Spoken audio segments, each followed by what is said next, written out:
Level 1. The Sponsor Hunter. Saturday morning, you're 13 years old. The county fair smells like fried dough and diesel from the tractor pulls. Someone near the livestock barn says there's a man with a hawk on his arm. You go find him. A Harris's hawk sits on a thick leather glove, dark feathers, orange shoulders, eyes that track every kid who gets too close without ever looking afraid.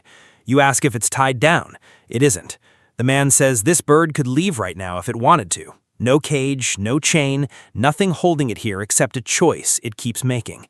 You don't understand that sentence yet. You don't forget it either. You go home and search everything you can find that night, then every night after. You learn the word for what this man does before you learn almost anything else about it: falconry. You learn it isn't a hobby you can just start on a whim. You need a sponsor, a licensed falconer willing to take you on for 2 full years, teach you everything, and put his name on a form vouching for you to the state. You need a written exam, roughly 100 questions on raptor biology, veterinary care, trapping law, housing regulations, and you need an 80% or better to pass it. You need a facility inspection, a muse built to exact government specifications, a wildlife officer who will show up personally and check the mesh size on your window screens with a ruler. You are 13 years old. No sponsor will take a 13-year-old in most states, not legally, not practically. So you wait, and waiting turns out to be its own kind of training. You spend 2 years reading every falconry manual the library owns, memorizing terms with no context yet to hang them on. Jesses, creance, mantling, yarak, words that sound like a different language because they are one, refined by people solving the exact same problem for 800 years before you were born. At 15, you find the same man at the same fair, same glove, an older bird now. You ask if he takes apprentices. He looks at you for a long moment and tells you most kids who ask this question never actually show up again. You show up again. Every single week for 6 months, rain or heat, before he finally agrees to sponsor you. He hands you a stack of photocopied pages held together with a binder clip and tells you to have them memorized by the next visit. Molt patterns, crop capacity, the difference between a rouse and a feek, one being the full-body shake a healthy bird gives after eating, the other being the quick side-to-side wipe of the beak against the glove that signals contentment. You read those pages so many times, the staples come loose. Level 2. The Apprentice. You're 16. You pass the written exam on your second attempt, missing an 82 the first time by 2 questions, one of them on aspergillosis, a fungal lung infection that can kill a stressed raptor within days if a falconer misses the signs. Your sponsor helps you build the muse in your parents' backyard, a small windowless shed, a screened opening for airflow, a single perch, a shelf bolted to the wall for gear. The wildlife officer inspects it with a tape measure and a clipboard and doesn't smile once through the entire visit, but he signs the form. Apprentice falconers in most jurisdictions are restricted to 1 bird at a time and only 2 species, a red-tailed hawk or an American kestrel, and only a passage bird, meaning one that already survived its first year in the wild and learned to hunt entirely on its own before you ever touch it. You spend 3 weekends in a stubble field with a balchatri, trap a small wire cage baited with a live mouse, monofilament nooses looped across the top like a crown of thread. The first 2 red tails circle once and ignore it completely. The third one stoops from a fence post 2 fields over, and you watch its foot close through the nooses in real time, and your hands are shaking so hard you nearly can't reach the trap before it works itself loose. You have a hawk. You have absolutely no idea what you've just taken on. The first week, she baits constantly, throwing herself off the glove in raw panic every time you shift your weight, hanging upside down by her jesses, until you learn the exact motion to lift her calmly back up without making it worse. Your sponsor tells you this is called baiting, and it will happen less as she learns your shape isn't a threat. You sit with her for 2-3 hours some evenings, manning her, doing nothing but existing quietly in her field of vision. 2 weeks in, she takes a strip of meat directly from your glove for the first time, instead of flinching away from your hand. Nothing about that moment would mean anything to anyone else on Earth. To you, it's everything. Level 3. The General Falconer. 2 years of apprenticeship behind you, and your sponsor signs the paperwork upgrading you past the red tail restriction. You're 18 now. General Falconer status means 5 more years under this classification before you're even eligible to apply for Master, but it also means real choices for the first time in your life as a falconer. You choose a Harris's hawk, because Harris's hawks hunt cooperatively in the wild in family groups of 3 or 4, which makes the species unusually willing to work as a part of a team with a human standing in for a hunting partner. You deliberately don't name her. Your sponsor taught you early that naming a bird makes you sentimental in ways that compromise clean decisions, and falconry has no patience for sentiment. You fly her in an open field behind a new housing development, first on a creance, a long, thin training line clipped to her jesses, then completely free. The first true free flight, she lifts straight up into a pecan tree and simply sits there for 40 minutes while you swing the lure in slow circles and call her name that isn't a name and try not to let the panic show in your voice. She comes down eventually, for the meat, not for you, and that distinction matters far more than it sounds like it should to anyone who hasn't felt it. You start hunting cottontail rabbits with her that winter, across fence lines and irrigation ditches. The first kill happens fast and loud and more violent than any video prepared you for, and you're hit afterward by some mixture of genuine pride and something closer to grief that you didn't expect to feel at the same time. Your sponsor tells you that's completely normal, that any falconer who stops feeling both of those things at once has stopped paying attention to what's actually happening in front of him. You join a regional falconry club that meets monthly in the back room of a feed store. You meet ostrichers who fly hawks and accipiters at close range through timber, and falconers who fly true falcons in open sky, and you learn fast that both words get used loosely by outsiders, but never once, not casually, by anyone actually sitting in that room. Level 4, the Master Falconer.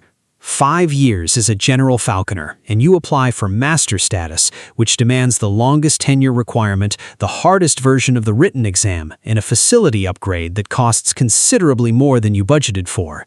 You're 25, and for the first time in your falconry life, you're legally permitted to trap and fly a passage peregrine falcon. You spend an entire season with a Master Falconer 3 states over, learning imping, the technique of repairing a broken flight feather by grafting a donor shaft into the damaged one with a bamboo pin and adhesive, so precisely the bird can fly at full capability again within days instead of molting an entire year before flying properly. You trap her peregrine off a coastal bluff during autumn migration, and the moment you slip the hood over her head for the first time, her whole body goes still, calm settling through her like a switch flipping, and you finally understand why falconers have used hoods for 1,000 years before anyone had a word for what they were actually doing to a raptor's nervous system. High-flying falconry is an entirely different discipline from hawking rabbits at ground level. You fly her to a kite, teaching her to wait on hundreds of feet directly overhead while you and a pointing dog work game birds through the grass below her.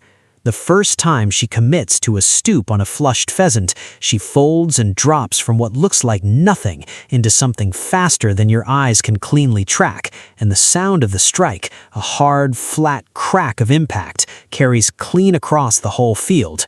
You start flying her now with telemetry, a small radio transmitter mounted on her leg, because a falcon riding strong wind at altitude can end up 8 or 10 miles from where you're standing inside a single flight, and losing a bird you've spent an entire year building trust with is the single greatest fear every serious falconer eventually has to sit with, alone, at some point. Level 5, the Club Authority.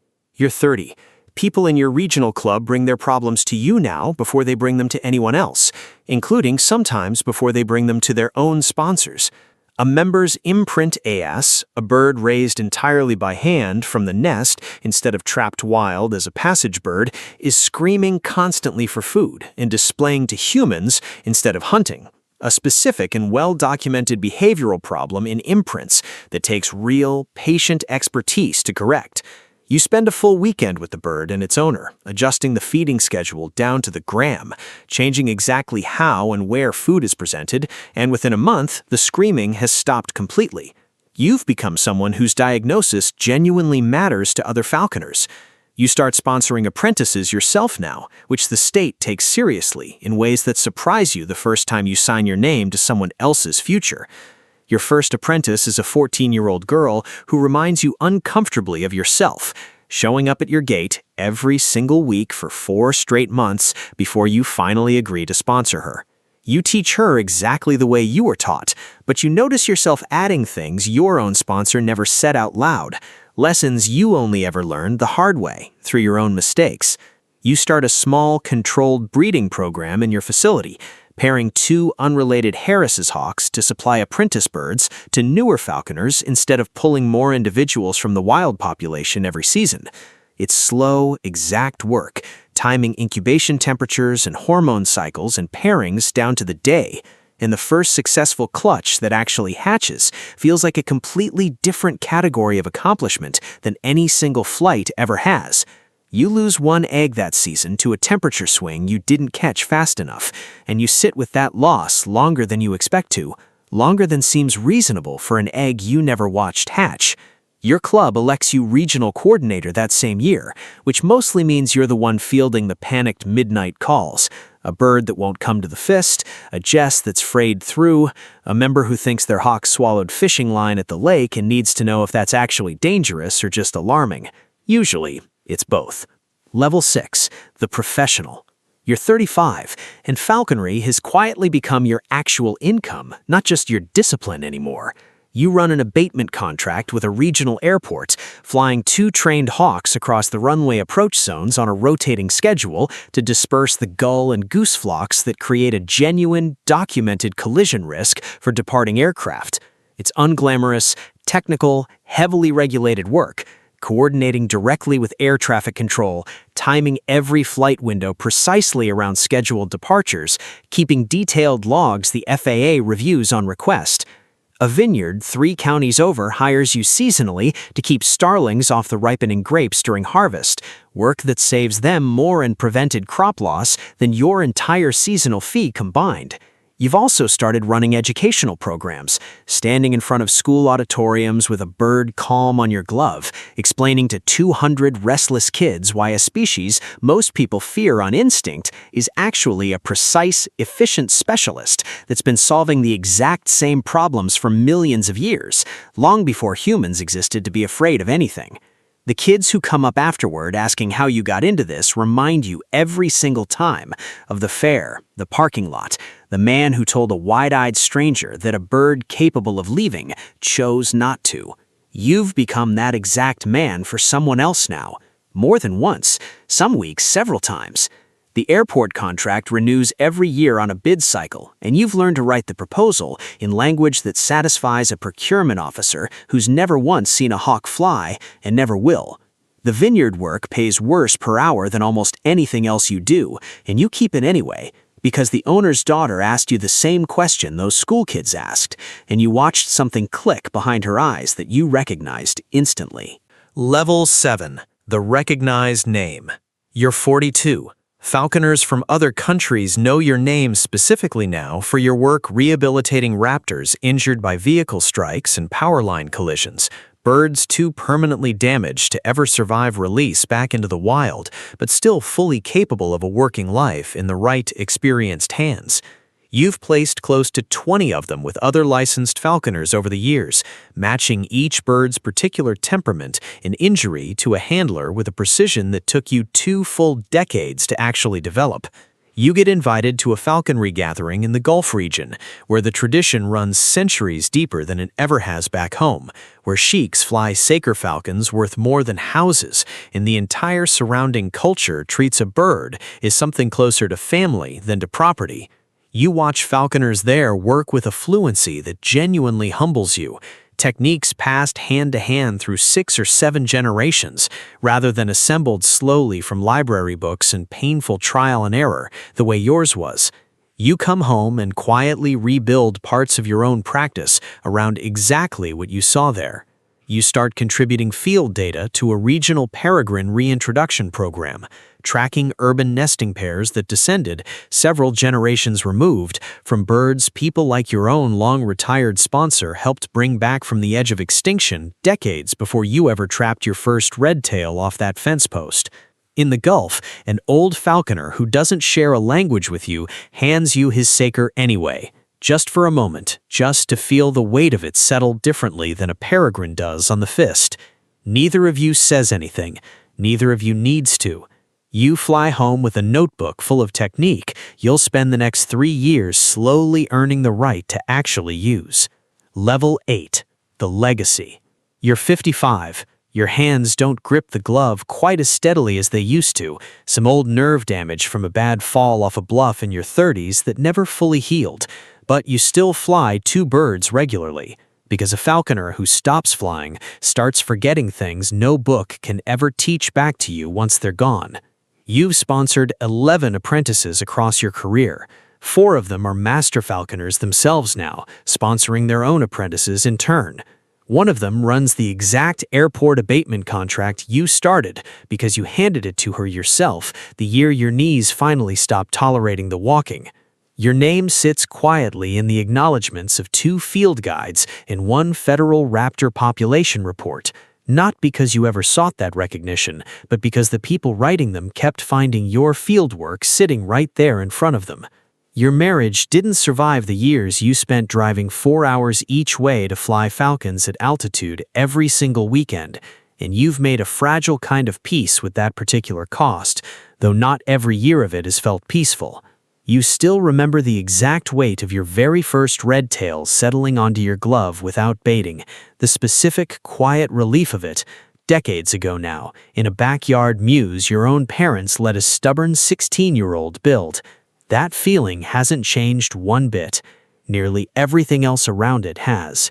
Somewhere right now, a kid is standing at the edge of a fairground parking lot, watching a hawk sit calm and unchained on a stranger's glove, wondering quietly why it doesn't just fly away. They'll ask the falconer one question. Most of them will get an answer, walk off satisfied, and forget about it completely by dinner.